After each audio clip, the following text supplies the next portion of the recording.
Good Tuesday afternoon to you, 4 o'clock, time for Sports4CLE. Hope you're having a good afternoon. Thanks for joining us out in Mobile, Alabama. Senior Bowl practices underway. The first day of practices, they say the draft starts in Mobile. Jim Nagy, who is responsible for inviting the players to the Senior Bowl in Alabama as well as evaluating them, talked about this year's quarterback class as compared to last year, and a guy who could be a late riser up draft boards. Certainly not last year. I don't know if anyone in this class would be in the top 6 of the guys last year. I don't know if any of these guys are Bo Nix or Penix or J.J. McCarthy. That was a unique class. I think we're going to look back in 15 years, the class of 2024 is one of the best classes ever. But to answer that, Jalen Milroe and Jackson Dart, I think are two guys that the league is really excited to see here. And I say that especially with Jackson Dart, my phone probably pinged more when we announced him than any other quarterback. Just because I think guys want to see him in a pro-style offense and throwing into tighter windows. I mean, I've said this a million times over the last few weeks, but I mean, Lane does such a good job there that he's throwing routes on air all the time, and that's not NFL football. So I've even said something to Jackson this week. You get ready to throw into tighter windows. And, of course, the Browns definitely in the market for a quarterback in the draft. The Browns are also making news relative to the coaching staff. So Bill Musgrave, who had been a senior offensive assistant, has now been shifted to quarterback coach. The Browns now pair first-time offensive coordinator Tommy Rees with a QB coach who has plenty of experience with different types of passers over the years. Musgrave has worked with quarterbacks Matt Schaub, Michael Vick, Matt Ryan, and Derek Carr still in the league. The other guy that Jim Nagy talked about, Jalen Milroe, getting some pretty weighty comparisons. Quarterback guru Jordan Palmer, who has been working closely with Milroe as he gets ready for the combine and other parts of this draft process, he believes he is one of the guys that's warranted with one of the top 2 picks. Absolutely, he said. Why? Because he believes he's comparable to Lamar Jackson when he came out of Louisville in 2018. Again, lofty praise. Teams didn't know what to make of Jackson. He went 32 overall to the Ravens. They traded back into the first round to get him. Mayfield went 1 to the Browns, Darnold went 2, Allen went 7, and Josh Rosen went 10. Jalen Milroe at the Senior Bowl asked about being compared to Lamar Jackson. Well, that's nice of him. Lamar Jackson is very dominant. It's been evident to how he's played this season. For someone that's inspired to go to the NFL, just seeing as he takes this game to the next level each and every year, him being the top of the league, him definitely being a top 5 quarterback in the NFL, that's inspiring for sure. You know, as a young quarterback that's inspired to go to the NFL. So that definitely puts a smile to my face, and I definitely love watching Lamar. You know, secretly, I'm actually a Ravens fan. I grew up a Ravens fan, so I pull for the Ravens. Well, that's not exactly going to endear you to Browns fans, but at least he is honest. We'll have plenty about Browns relative to veteran and rookie quarterbacks coming up a little bit later in the show. Fred Greetham of the Orange and Brown Report. We'll talk about him a little bit. Cavs ended that 3-game losing streak they were on, longest of the year, last night. They defeated the Detroit Pistons and really got after it from the very beginning. Take a look. Darius Garland slips, gets up, gets the basket and the foul. Garland had a big game. And the Cavs took the lead early and really didn't relinquish it. Can't leave Donovan Mitchell that open for a 3. He knocks it down, and he will most times. Donovan Mitchell smiling about that. Here's some defense. Mobley knocks it free. Ty Jerome gets it and leads the break. Trailing on it, George Niang for 3. He knocks it down, and the Cavs end their losing streak with a pretty dominant performance of the Detroit Pistons. Kenny Atkinson talked about his takeaways from the win over Detroit last night. Elite defensive performance. Started with Max Strus on Cunningham and just laying a body on him and wearing him down. And, you know, I said he was going to take 30 shots. He took 26. We really made it difficult on them, and it started with Max. It was great. And then Jalen came in,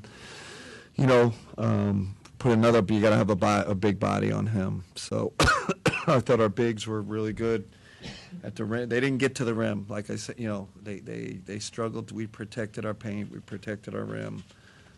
Great carryover, just from what we were preaching to the guys this morning. We got to clean some stuff up. So this team, when you coach them, they respond. And it's kind of telling. You're almost at the All-Star break, a couple of weeks, and Cavs fans freaking out over a 3-game losing streak. That's just how good the Cavs have been in the first half. All right, so let's move on to the Guardians. Longtime Rockies general manager Dan O'Dowd also worked in the Indians front office back in the day as an assistant general manager, now MLB Network, talking about what he sees when he watches Chase DeLauder, one of the Guardians' young outfielders. I don't know how much weight you actually put into fall league numbers, but he had a 475 on base. He just looked like a big leaguer playing in the fall league. Yeah, Jim and I were blessed to be able to see him play in 2 fall leagues now. And Greg, he's a physical specimen on the field, but he's an exceptional athlete. He moves well in the box. It's a unique setup. It's a different type setup offensively. But he's got really, really good pitch recognition skills, which leads to good swing decisions. And he's a hitter. He's got tremendous power, but he's a hitter before power. He profiles in right field. He runs well. His issue is he's had some foot issues, not been able to stay healthy. If this guy is healthy, this is the exact type of middle-of-the-line bat the Guardians have been clamoring for to play right field. And Dan O'Dowd is a guy that I know I covered when he was with the Guardians Indians, and I trust him. Here's more on DeLauder. Few players in the minors can match DeLauder's combination of size, 6'3", 235 pounds, athleticism, ability to hit for both average and power, and plate discipline.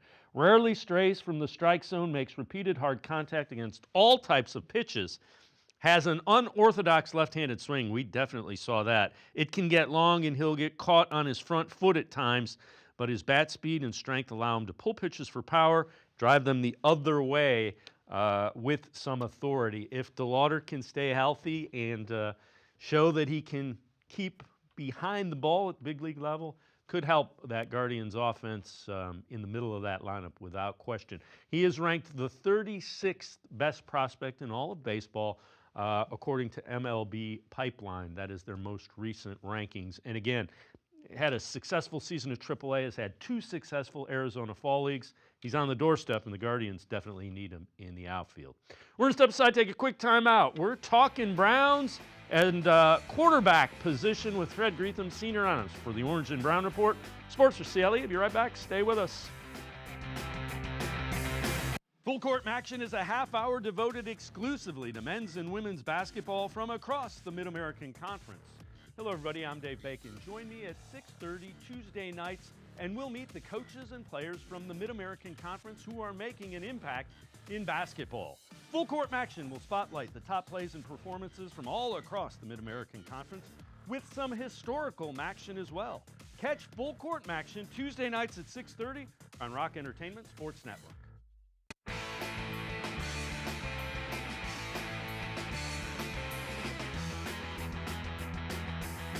We continue talking Browns on Sports4CLE. Former NFL offensive lineman, NFL color analyst Ross Tucker on how he thinks the Browns will address the quarterback position in the offseason. I think that the Browns are going to have a very solid team next year because they're going to get above average quarterback play from Kirk Cousins or Daniel Jones or someone of that ilk. Like, I wouldn't be surprised if Daniel Jones had a Sam Darnold-esque resurgence or a Baker Mayfield in Tampa-esque play. I think in this offense, Daniel Jones, with his ability to run, could really do some positive things. The thing I like about Cousins, you'd save a ton of money. Let's welcome in Fred Greetham, senior analyst for the Orange and Brown Report. Fred, I know you wrote an article kind of with a veteran projection and a rookie projection. We'll get to that in a minute. I'm intrigued by Daniel Jones. I'm not going to lie. I think a Kevin Stefanski type of under center, play action, the zone run. I think that plays to the things he does well. Yeah, I mean, he sure lit up the Browns last year. I mean, early in the season, I think he was 17 of 19 the first half, just doing those quick little swing passes and then finding Malik Neighbors. He fell off, obviously, because the Giants were ready to move on from him. I really didn't follow him closely, so I don't really know, other than he's always been kind of like criticized for being drafted too high and whatever happened with him. I'm all for getting a quarterback that fits the system and you can play to their strengths. And Stefanski has shown in his career that he seems to almost work better with those. I'm not going to say journeyman guys, but guys that really, like Case Keenum, really didn't do a whole lot until he had to play under Stefanski up there in Minnesota when Sam Bradford got hurt and he led that team to NFC championship. I think he had 26, 27 touchdowns and only 6 or 7 interceptions. He did the same thing. Kirk Cousins had some of his best years with him.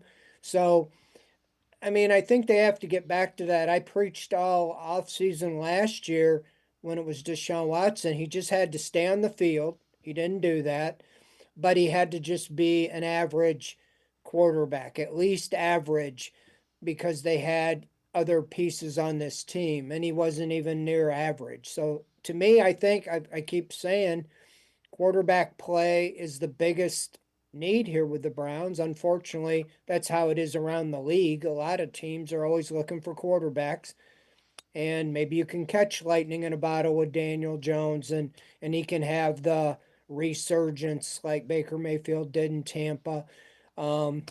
Maybe Cousins back in a system that he's used to.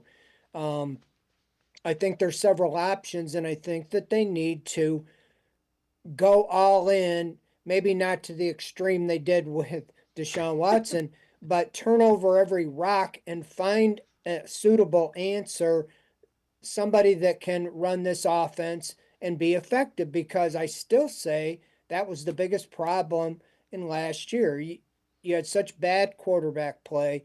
You were 1-6. Your season was over. Didn't matter what you did the rest of the year. The season was over. I mean, when you're 1-6, and so that's really where the focus should be.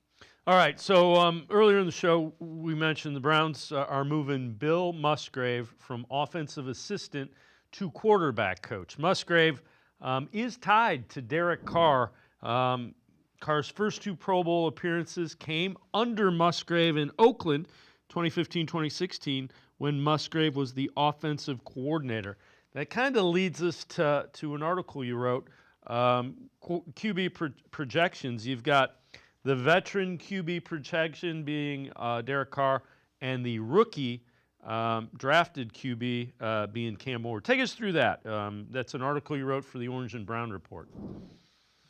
Well, because quarterback's going to be such a big discussion all off season, I started, kind of like a takeoff on mock drafts. Everybody's always interested in mock drafts. I mean, this is just quarterbacks. What I think the Browns will do with the information at hand. I did one early in January, 1.0. I had Kirk Cousins being the first option, and Cam Ward. Until I hear different that he's off the table, that would be choice for the second quarterback. I didn't really go into a third option or a third quarterback for this. The most recent one, I'm doing them every 2 weeks on Friday. The last one, Derek Carr. Of all the options, I like him the best, but I don't know. I'm not a salary cap guru. We have a guy on our staff you've had on that knows the ins and outs. He says he feels like it would be too big of a hit for the Saints if they traded Derek Carr. I like the trade idea because you can get him. You get the free agency. anything goes. Now I do know Derek Carr does have a no trade clause, so he could be released just like Kirk Cousins. He also has a no trade, but most people expect Cousins to be released. So that to me is where Derek Carr, if of all the options right now that are even possible, I would say Derek Carr would be, to me, the best option. I think he's 33. He's always played well with the Browns. Other options are Geno Smith, Kirk Cousins. The free agents are maybe Sam Darnold, Daniel Jones. But right now, we don't know about those. They could all be franchised or re signed or something like that. So I'm saying, a Derek Carr the first option. And then if Cam Ward's there and you like him, you feel like he's got what you need, you don't shy off, you still draft him. And then you could have a situation like the Falcons did with Michael Penix. They had the 7th pick. They signed Cousins to a big contract, but that didn't deter them from drafting Michael Penix. And then they moved on from Cousins. There you have it. The quarterback situation has been so elusive so long. Why not, if you believe in Cam Ward or Shadur Sanders or Jalen Milroe or wherever, if you have a guy like Derek Carr in tow or one of the other guys we mentioned, don't be afraid because there's something wrong with those guys. They're all in their mid 30s or later. And so make sure you have, go for it. As far as I don't like the idea of relying totally on the number 2 pick in the draft at quarterback to be Jaden Daniels. Maybe he will be, but I think if you want to win next year, you got to have somebody that can step right in and help you win games. Nobody thought Sam Darnold was going to do what he did last year at this time. Maybe you can find lightning in a bottle with Daniel Jones or somebody like that. Fred Greetham, senior analyst for the Orange and Brown Report. Now I'm going to step aside, take a quick time out. Other side of the break, we head to the voicemail of Truth and Reason. Sports for CLE. I'll be right back. Stay with us.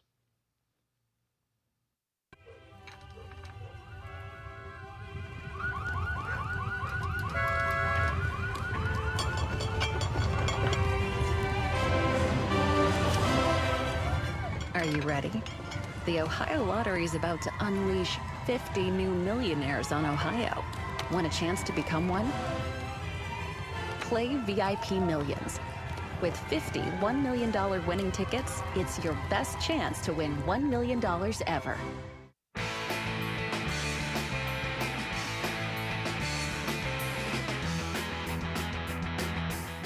We continue talking Browns with Fred Greetham, senior analyst for the Orange and Brown Report. Let's head to the voicemail of Truth and Reason. Boy, it's nice to see our two-time coach of the year is finally going to get off the couch after 5 years and go to the senior and Pro Bowl and all this stuff and watch quarterback prospects and watch any prospect. I hope our GM is doing the same thing. That just shows you guys 5 years went by. This guy hasn't done anything. All he's done is, well, let's bring a guy in. He looks good, rather than go out and do this before. He should have been doing this the first year he was there. He is the head coach. As always, appreciate all of the voicemails. Fred, he has gone to the Senior Bowl before. Andrew Berry has gone to both of the bowls and is always at the Combine. So they do those things. They also bring him in for meetings. Yeah, it's a big part of the job. I think Barry's out at the Shrine Bowl and Stefanski's at the other. There's always a step up in urgency when you're in the market at quarterback. You didn't have a first round pick the last 3 years, and all their scouts and personnel people and so forth are there. So, I mean, I you can say whatever you will, but it is a big difference when you're with your head coach. Your personnel guy, is in charge of the draft. You would want Stefanski involved in a decision at quarterback. He defers most everything to Barry, and ultimately Andrew Barry has say. But if Kevin Stefanski is able to look at these guys up close and personal, I think that gives more, vantage point on, the evaluation process, because if you're going to invest, a number 2 pick, a real high pick, or even second round pick on a quarterback, you want to feel real good. And I would much rather have Kevin Stefanski, make the pick or have an input. If he's going to be the coach of the team, and there's no reason to think that he's not going forward, I don't know what the past has been, how much of input he's had in who the quarterback is, but you want him involved in the process. You want him to say, this is my guy, whether it's a college kid or it's a free agent or some of the guys we talked about, Daniel Jones, Sam Darnold, Kirk Cousins. Who fits the best into your system, Kevin? This is the guy we want. And that's what Andrew Barry's job is, to go get him then. So I think it's a good thing he's down there and Barry's at the other one. So they're looking at as many guys as they can. The other thing is there's assistants that are coaching the teams this year. So that's another reason that Kevin Stefanski is there. Is, the special teams coach is coaching one of the teams. You have your defensive line coach who's a defensive coordinator. So the Browns coaching staff, Kevin Stefanski's coaching staff, are directly coaching in the Senior Bowl. I know you also wrote an article about the breakdown analysis wide receiving group. Take us through that. In the question that I have that you kind of put as the headline there: do they have enough to go with Jerry Jeudy? When you analyze that, what were your thoughts? Well, at this time last year, they had Amari Cooper in his last year of a contract. We didn't know they were going to be as aggressive at trading him. We know that he was involved in the trade for the talks for Brandon Ayuk.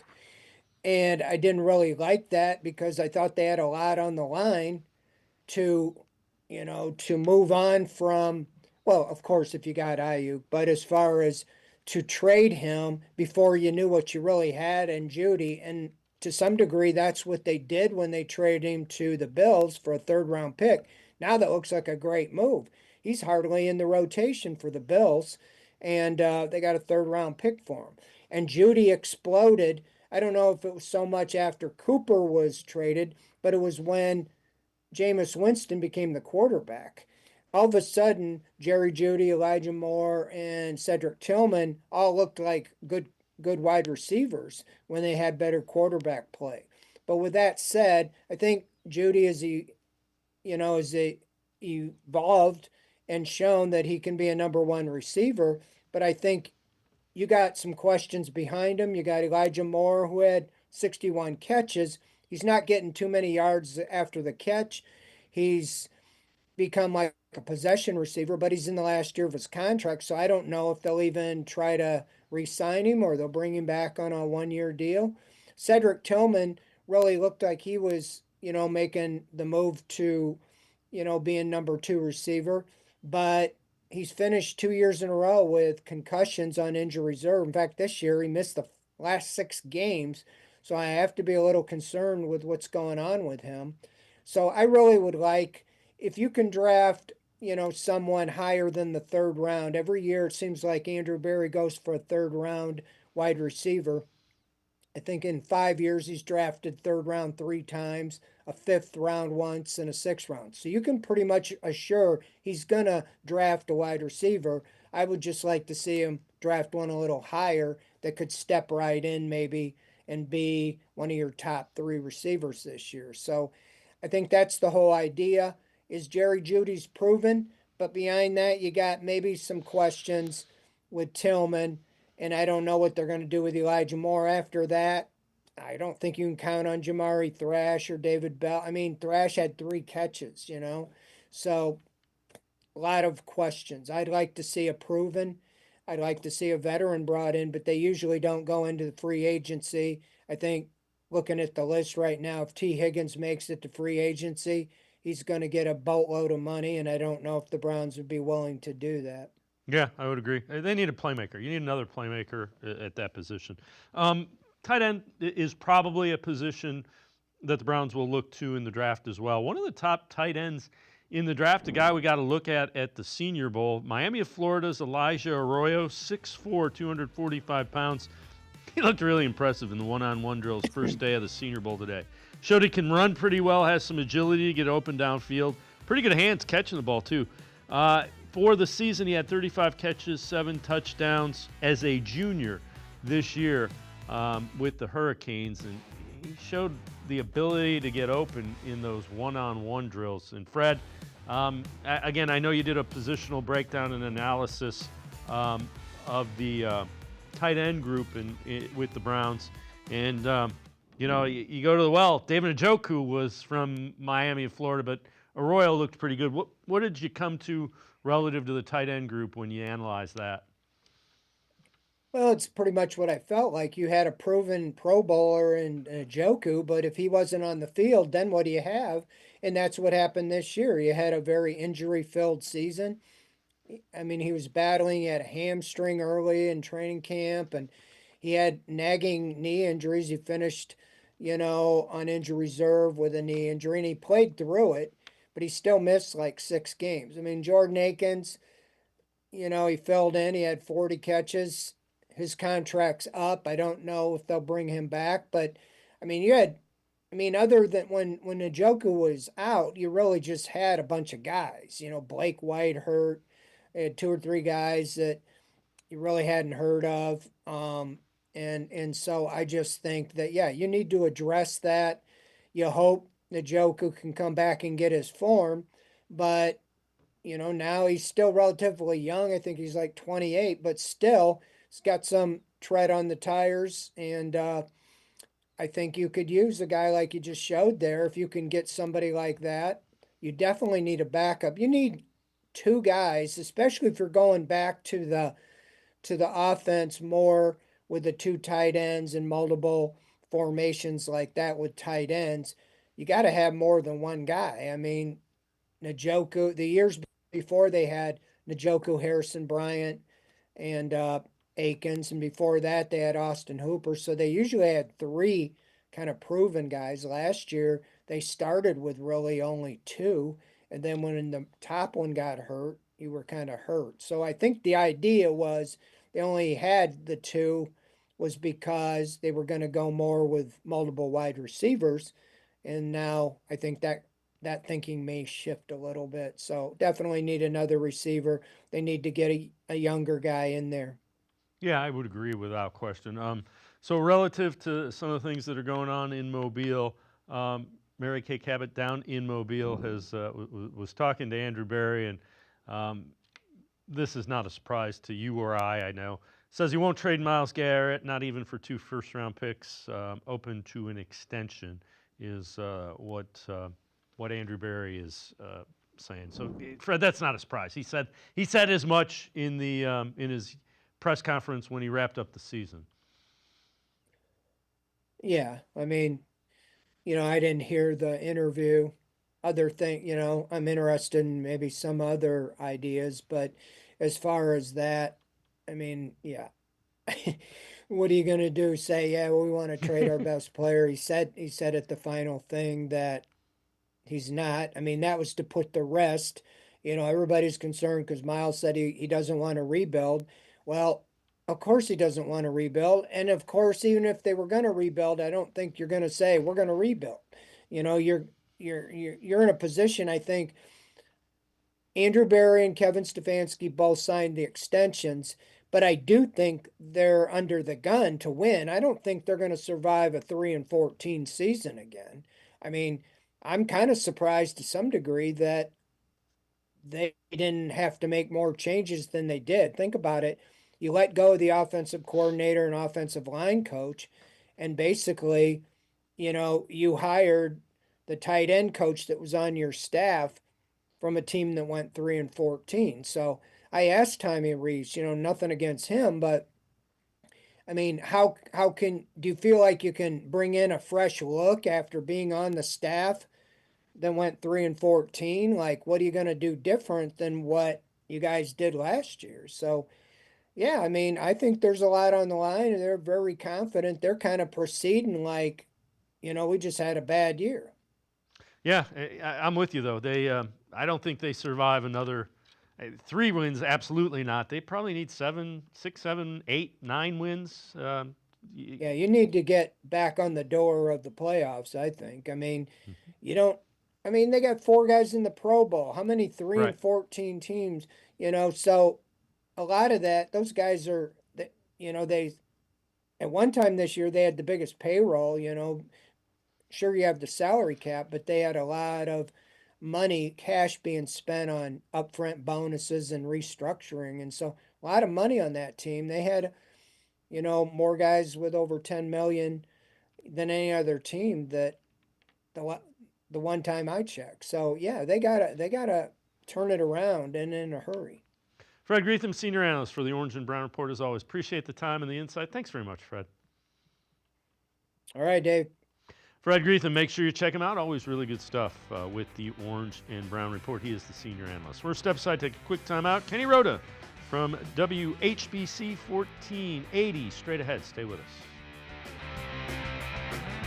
The Ohio Lottery Partners in Education program is dedicated to recognizing exceptional students, teachers, and schools throughout Ohio. Scan the QR code on screen to nominate students and teachers as Academic All-Stars and Teachers of the Month. They must be currently enrolled or teach in grades K through 12. Is your K through 12 school developing students' literacy skills to achieve success in reading? If so, you can nominate your school for the School of the Year. Students can win $100, teachers can win $500, and schools can win $2,500. Scan the QR code, fill out the forms, and nominate deserving students, teachers, and schools today. The Ohio Lottery Partners in Education program takes pride in honoring exceptional students, teachers, and schools across Ohio. Submit your nomination today. It's fun, fast, and free.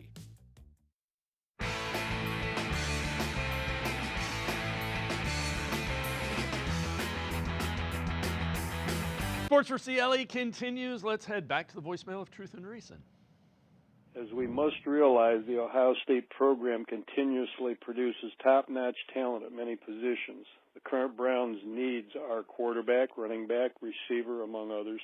The Buckeyes quarterback has one of the top completion percentages in the country, has the ability to run, maneuvers in the pocket unbelievably, and has tremendous leadership.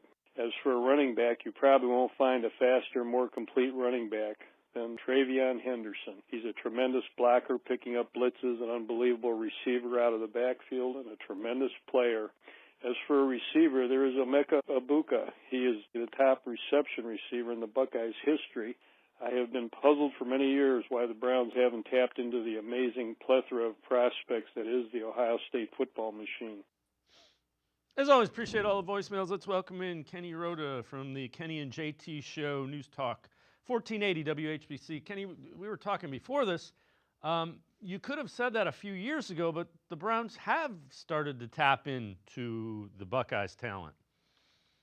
Yeah, they have, which is a good thing, especially considering the Buckeyes year in and year out are one of the top teams in the entire country. So it's good that they're going down that path. And he laid out a number of different players that would be good fits for the Ohio State Buckeyes, right? Or for the Cleveland Browns from the Buckeyes. They need a quarterback. They definitely need a running back. And that's where I would look seriously. Either one, whether it's Quinshawn Judkins or it's Travion Henderson. I think either one of those guys could help the Cleveland Browns out, because I'm sorry, I'm just not a big Jerome Ford guy. We don't know what the future holds for Nick Chubb and the rest of the guys that were on the roster. I'll be shocked if they're on the roster this year. So the only thing about Henderson that scares me is he's been somewhat injury prone, but my goodness, he's got that burst and he's just off.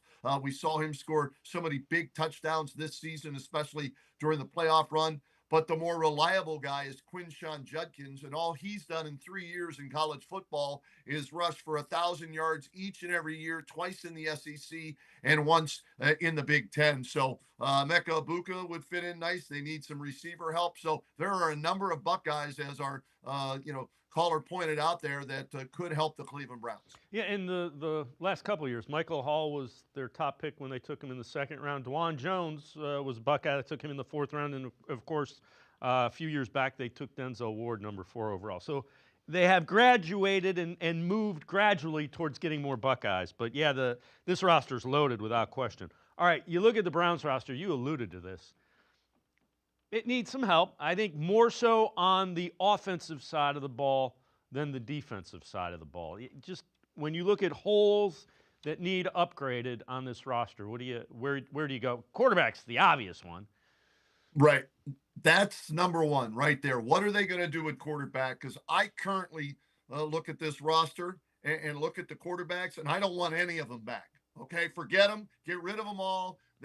I've seen enough of Jameis Winston, great press conference, funny guy and everything, won the spelling bee and all that, whatever it was, right?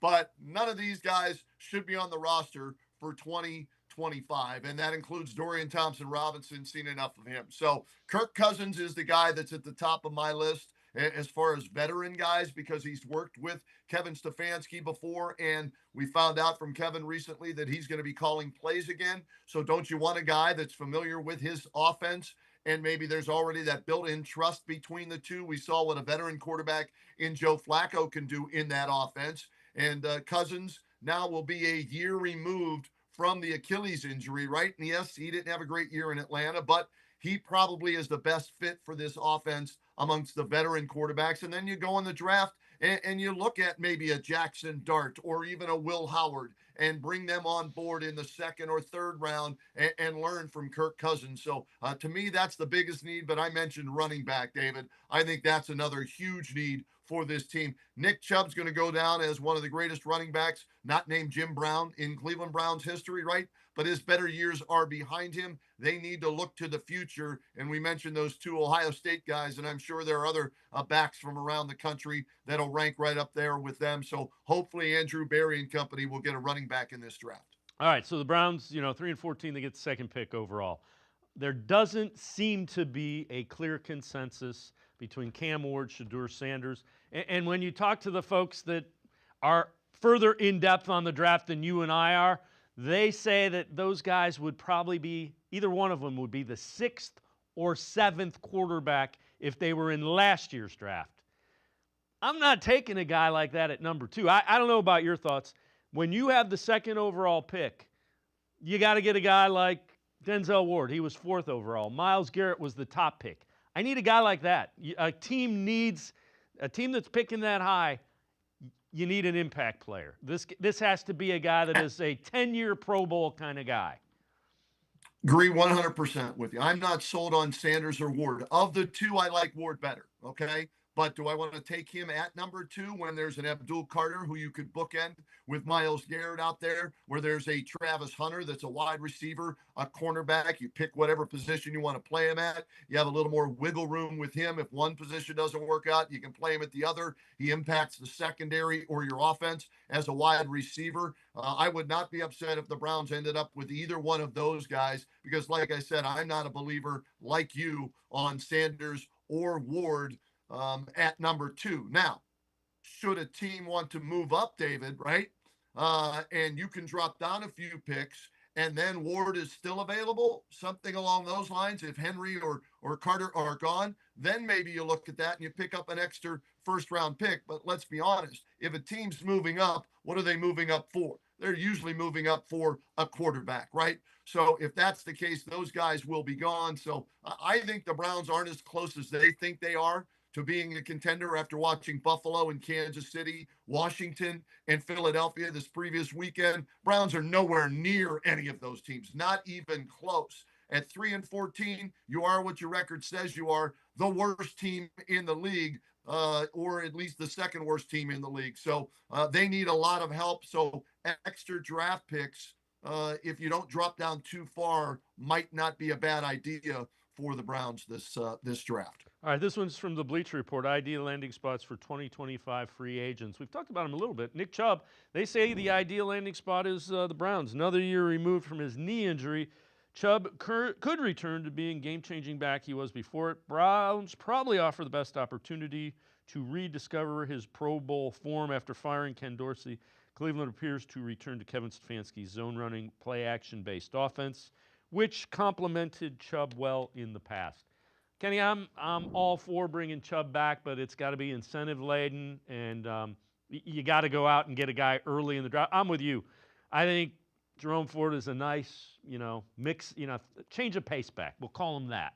I'm not interested in seeing him run the ball 20 times because I don't think it's going to work. I like the idea of bringing Chubb back as you said, on an incentive-laden contract and drafting somebody high, and who better to learn from, right, than Nick Chubb? His work ethic, coming back from all the injuries, his yards per carry average, you look at that, pick his brain, learn what he sees out there, how he runs the football. So bringing him back would not be a bad idea if he's healthy. I don't want to bring him back just because he's Nick Chubb. It's like drafting a Buckeye just to draft them because they went to Ohio State. No, if he's healthy and you think he can help you on offense as a part-time player now, not that every down back, then that's fine, and you split carries with whoever you draft. That's how I would bring back Nick Chubb. Kenny Roda and I are going to step aside, take a quick timeout. Other side of the break, drafting quarterbacks is not an exact science. We'll have a further illustration of that. Sports4CLE will be right back. Stay with us. Come back to go forward. Back to learning new things. Back to pursuing your dreams. Tri-C has flexible learning options to fit your life. And every year, more than 1,000 local companies provide Tri-C students with real-world learning. The right education can boost your lifetime earning power by hundreds of thousands of dollars. Start now with a college education you can afford. Tri-C, where futures begin.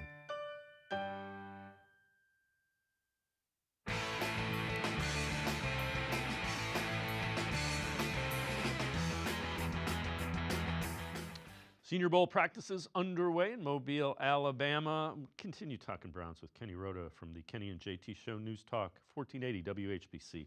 Senior Bowl Executive Director Jim Nagy, that's the guy that's responsible for deciding who comes and getting the invites and getting the players to play. Talked about Jalen Milroe and how he reminds him of a quarterback a few years back. I said this too. I mean, sitting up here 4 or 5 years ago, whatever that was, I mean, Jalen Hurts was a 4th or 5th round pick for most teams that year, going back to our calls in November. Jalen Milroe is certainly higher than that on most teams' board right now, so at least he's starting the process at a better place. And I hope none of you ask me if we're playing Jalen Milroe at running back like you did with Jalen Hurts that one year. So Jalen's got a really cool opportunity right now to help himself like Jalen Hurts did.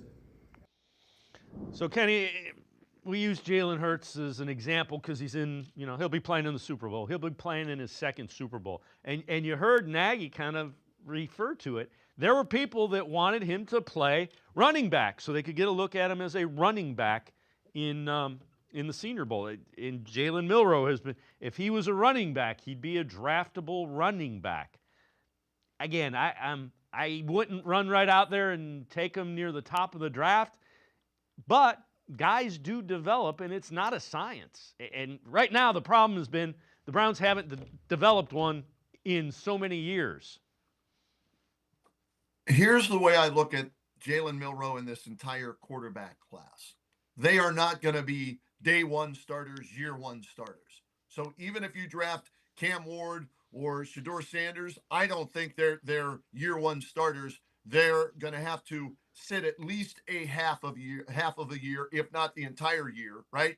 And learn. That's the way I look at it. And Jalen Milroe falls into that category. I would prefer Will Howard over Jalen Milroe, and I never thought I'd say that because I wasn't a big Will Howard guy, and he proved me wrong with his playoff run. I mean, if you want to look at tape and evaluate quarterbacks, Jalen Milroe, they're not even in the playoffs this year, right?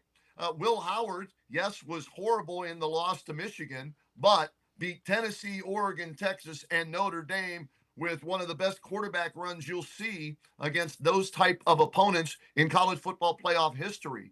And his first half in the championship game against Notre Dame, where he started 13 for 13, and then late in the game, they throw the go ball right to Jeremiah Smith, and it's a picture-perfect pass. His stock raised, in my opinion, where I have Jalen Milroe stock coming down. So I'm not huge on Jalen Milroe, but if he's around in the 3rd or 4th round and you've got multiple picks and you're the Browns and you still haven't selected a quarterback, then maybe you go that route. And I know he has a relationship kind of like Kevin Stefanski has with Kirk Cousins. He's got one with new offensive coordinator Tommy Rees because he was his OC at Alabama. A lot of people think, connect the dots there, that's why he'll end up as a Brown. We'll see, but I'm not huge on Jalen Milroe. Yeah, and again, if the Browns fall in love with him, that's great. You don't want him. I don't want him at 2. I certainly don't want him at 2 because I think it's too risky. The floor is too low to take a quarterback like that at 2. I think the floor is too low on pretty much all 3 of those guys to take him at 2. The one thing that, and again, I'm Will Howard impressed the hell out of me with the way he played in the playoffs. The only question I have is, man, Ohio State has so many really good skill position guys. Can he do it? Can he do it with lesser talent around him? And you're not going to know the answer to that. That's why people get paid a lot of money to evaluate football players, and I don't. This is concerning for the let's draft a quarterback in the second round crowd, which I'm not against. These are the amount of quarterbacks drafted per round the last 10 drafts. First round, 35. Second round, 6. Third round, 13. With no fifth-year option, second round is ghost town. If you like to push, if you like QB and you have a second grade on him, push him to the first. If you're not sure, drop him to the third, where exceptions take a drop. The 6 second rounders. Will Levis, Kyle Trask, Jalen Hurts, Drew Lock, Christian Hackenberg, and the infamous Deshaun Kaiser and Lance Zierlein, who does the evaluation. Yeah, one of these guys is not like the other, and that is absolutely true. Again, I get the whole idea, but the reality is it doesn't usually work out very well. No, it doesn't. Jalen Hurts the exception there, obviously. Don't force it would be my advice, right? To Andrew Bear, don't force it. Don't take a quarterback in what is considered a lesser quarterback draft just to take him in the first round. You've got to be sold on somebody. Look at the Steelers a few years ago with Kenny Pickett. He was the only quarterback taken in the first round that year, and after a couple of years, they moved on from him. It was a wasted pick. So wait till the first pick of the second round, see who falls maybe out of the first round at quarterback, or even in the third round. I say go get best players available at number 2 overall, and then at number 33 overall, which is the first pick of the second round. I think the Browns are further away, like I said earlier, than they think. So you need to get good football players, and you can have 2 of the top 33 instead of reaching for somebody you hope ends up being a good player. All right, this is from CBS Sports, QB Matchmaker, and we've talked about this. They have Kirk Cousins to the Browns. They delineate. Kevin Stefanski spent 2 years working with Cousins during their time. The Vikings, odds are, quarterback won't be able to command a ton of money after fizzling out with the Falcons. Could make him the perfect one-year rental in place of the injured Deshaun Watson. Kenny, they don't take into account he has a no trade. He can force his way out. He can basically sign for the veteran minimum, which is likely what will happen.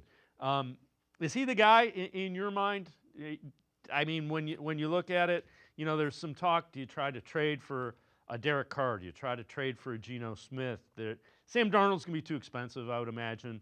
I don't want Sam Darnold. We saw the real Sam Darnold the last 2 games. Unfortunately, like we saw the real Joe Flacco in the playoff game, right? It was good while it lasted, but when push came to shove and the game got bigger, both of those guys fizzled, right? So I'll pass on that.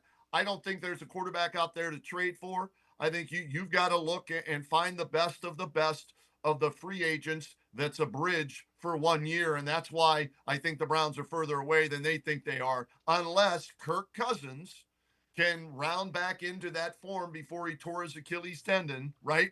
And the familiarity with Stefanski's offense. So if they can get him on the cheap, like the Steelers got Russell Wilson on the cheap for $1.7 or $1.8 million, whatever it was, because, you know, both of those guys were owed money from other teams, then that's definitely the route I would go, and then look at that quarterback in the second or third round. And I'm going to throw one of those, Jackson Dart from Ole Miss. I'm going to start doing a deep dive on Jackson Dart from Ole Miss as a rookie quarterback, second or third round guy that maybe, the Browns should consider. A couple of people that I respect in the game said, take a look at this kid, study some film, read up on Jackson Dart, along with Will Howard is what somebody told me, because he processes things well. So Kirk Cousins, probably the best fit of what's available. It's not a great list, but of what's available, he's probably the best fit for the Browns, and then getting that quarterback in the second or third round to learn under him. All right, before I let you go, you mentioned you think the Browns are further along than you think they do. When I look at it, it was a bad year. Andrew Berry probably overvalued the roster, but I will say this: everything that he did made sense from a roster and addition. Now he misevaluated some of the roster, but it made sense. I couldn't always say that against previous regimes, and that's one of the reasons I thought he deserved the chance to come in and fix it. Here's my assessment of the Browns. Deshaun Watson screwed it all up, right? Who is responsible for making the move for Deshaun Watson? Was it Andrew Berry? If so, I would have fired him because it's been an unmitigated disaster, the worst trade in Browns history, NFL history, arguably in sports history, considering the off-the-field baggage as well as the guaranteed money, right? If Andrew Berry did not have the final say, and that was forced on him by Jimmy Haslam, well, you're not going to fire the owner, but that's where the blame goes then to Jimmy Haslam. And I personally think, and I don't have any inside information on this, I'm just going by my years of covering sports and dealing with owners and GMs and coaches and whatnot, right? I personally think the coach is back and the GM are back because the owner was the one who signed off and maybe even forced that trade on the organization. And because the owner made that alleged decision, right? He's giving them a mulligan to come back and say, okay, I screwed you all up. This hasn't worked out. We need to just wash our hands completely of Deshaun Watson and move forward. So here's your chance now. I'm turning over the keys and total control to you, Andrew Berry, you, Kevin Stefanski, and you guys try and fix what I screwed up. Yeah, you know what? I can't argue with that logic, and I'm with you. I don't think we'll ever know for sure because the organization, to their credit, is not going to leak that out. You know, in the past we'd have already known. with previous regimes, we'd have already known. Right. We're not going to know with this regime. Kenny Roda, is always great stuff. Appreciate the time and the insight. Thanks very much, Kenny. Always enjoy it, David. Thanks for having me. Kenny Roda, make sure you check him out. Kenny and JT Show, News Talk, 1480 WHBC. We're going to step aside, take a quick time out. We turn our attention to the Cavs. Sam Amico, hoopswire.com, Full Court Cleveland. Straight ahead. Stay with us.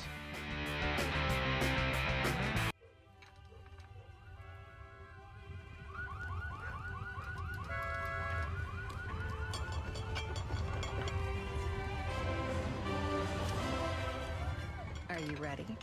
The Ohio Lottery is about to unleash 50 new millionaires on Ohio. Want a chance to become one? Play VIP Millions. With 50 $1 million winning tickets, it's your best chance to win $1 million ever.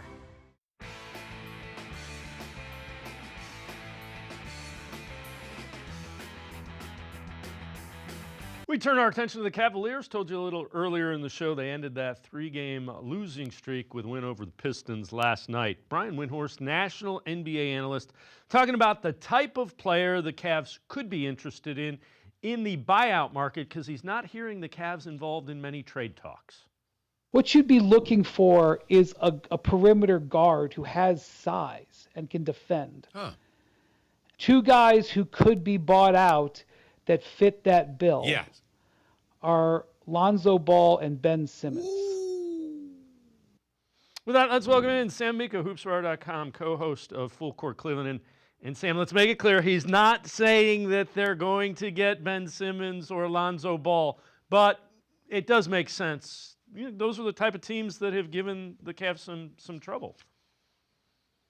Yeah, obviously, you know, the area that they're probably had been struggling during that defensive lapse was defending the perimeter and defending the three-point line.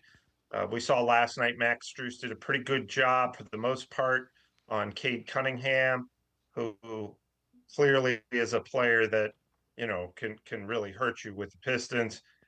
He did finish with 22 points, but he was 9 of 26 shooting from the field. So that's kind of what you want to do if you're the Cavs, is make the opposing main guy have to really work to get his points. They did that with Shai Gilgeous-Alexander in Cleveland, not so much in Oklahoma City, and they did it, you know, when they faced the Denver Nuggets. Jokic still got his numbers, Nikola Jokic, but the Cavs held down everybody else in check. So those are the kind of defensive principles they're trying to get back to. And in order to do that, maybe you need to add another wing defender. Obviously, we got the news that Dean Wade's going to be out at least 2 weeks to get that right knee reevaluated. And, it sounds like we just posted this on HoopsWire. Sounds like Isaac Okoro's going to be out probably around that same time frame. So, with that in mind, even with those guys, they'd probably like to get somebody cheap to, really just help defensively if they're able to do that. Yeah, and you do mention Wade, and we can throw Okoro into it. Those are guys, they might get overlooked just because they're not, Mitchell, Mobley, Allen, or Garland. But that defense is one of the reasons they're off to the start they are. And Wade and Okoro are two of the guys that play really good defense. Yeah, they were in the top 10 defensively, through the first, say, 37, 38 games of the season. They've slipped a little bit there. They're probably down to 11 or 12 now. The past few weeks, if you just took those 2 weeks sample size, they were about 27th, 28th. Had really fallen off for giving up too many points.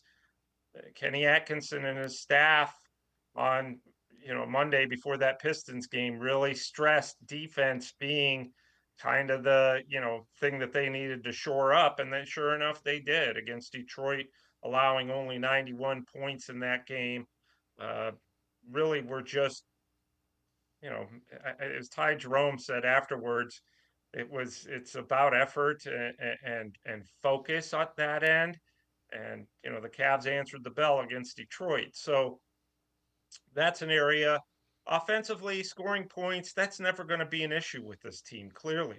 I mean, if they score 110 points like they did last night, that's kind of an off night. And they did. They had a bad shooting night and still had 110. So, defense is going to be the calling card in the playoffs. They know that. And without an extended stretch without Wade and Okoro and potentially LeVert, who's day to day, that's something that they're going to work on shoring up and an area that they're going to try to be more consistent in.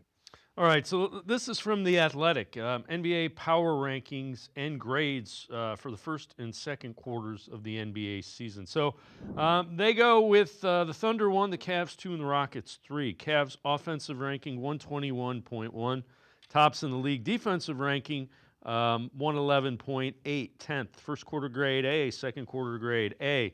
And you kind of alluded to it, that 111.8, in January, they're in the bottom 5, bottom 6 of the league. They're over, their defense ranking was 118.9, which is near the bottom of the league.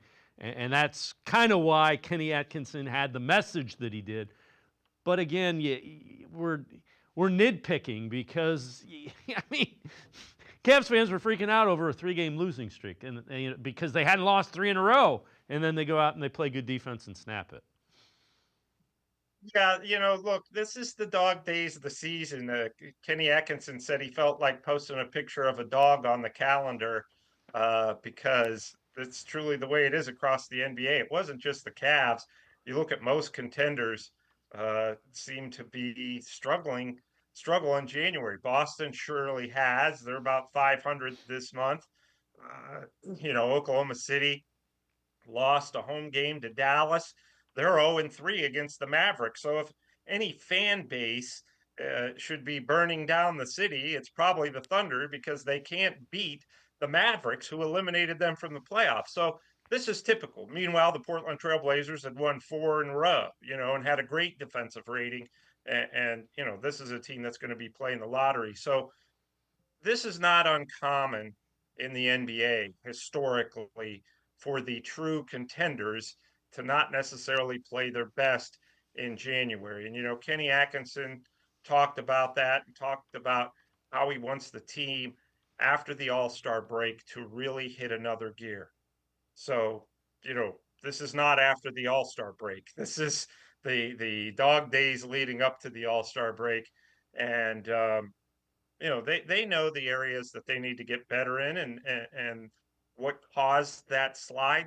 Look, they did lose 3 straight, but by a total of 8 points, and those games could have gone either way.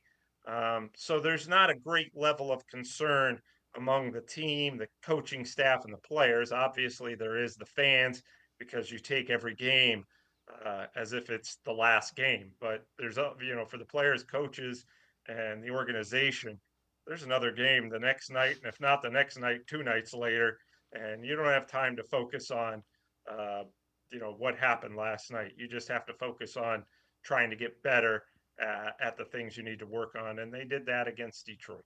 So this is from ESPN.com, trade deadline outlook for every NBA team. For the Cavs, they say keep an eye on the luxury tax. Cavs have the best record in the Eastern Conference, so it makes sense to wait until after the February 6th trade deadline, use the buyout market to fill their final roster spot. However, the deadline is not just about adding to the roster, but getting current and future finances in order. Cavs, $1.9 million over the luxury tax, and because Donovan Mitchell, Evan Mobley, Jared Allen signed extensions this season, $4.5 million over the luxury tax next season. All right, we said that, but I'm not so sure that if they truly believe that they have a chance to win a championship, which by all rights they should, I don't think there's any way Dan Gilbert or this ownership group ever looks to cut money, just cut money. No, they won't do that. They're going to try to, go all in terms of finances to try to make sure that this roster is right and ready for when it means the most in April and May and June, if you're fortunate enough to get there. So, the only thing with the new labor rules that it would hinder is if they wanted to make a big splashy trade, which they don't. So I think that's, something to keep in mind. I do think the buyout market, as Brian Windhorst said, is probably their most likely approach to if they're going to add a piece here or there, that would be more likely than giving up anybody in the locker room, because the locker room's so connected and so tight and doing so well that, you don't really want to shake that up by any stretch, especially when you're 37-9 and you had, a hiccup again where you lost 3 straight games and all 3 of them you were in it until the very last second. This would be different if you had lost 3 straight and were getting blown out or things weren't correctable. So I think without question, to me, if they make a move at all, a roster addition at all, it's probably going to be via the buyout market, and then they'll deal with the tax and the penalties and all that stuff during the off season. But for the season, I can't see them really wanting to make a move. Kenny Atkinson said that the other day. Look, I really love this roster, and we've really had a lot of success. So if there's going to be changes, that's you're messing with success a little bit. So and he said, Kenny Atkinson said, Kobe Altman will talk to me about anything we're willing to do or ready to do. And as far as we know, Kobe Altman hasn't talked to the coach, so there's really nothing on the docket. Sam Amico, as always, great stuff. Appreciate the time and the insight. Thanks very much, Sam.